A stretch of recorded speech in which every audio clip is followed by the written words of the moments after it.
Hey guys, and welcome back to How to Guide.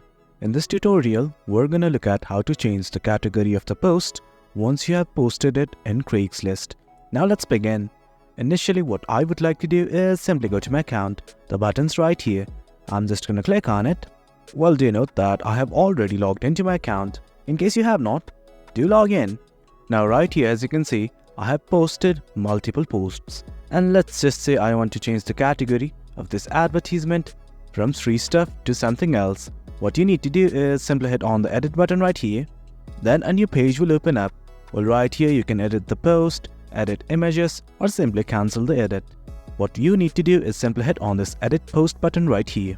Once you've clicked on it, well, at the top you can see something like category, and below it is a drop down. Simply click on it, and from now select the category of your choice. And once everything's okay, simply hit on continue. Once you've done it, at the very end, what you need to do is simply hit on publish. And guys, that's it. That's how we change your post category in Craigslist. It's quite easy.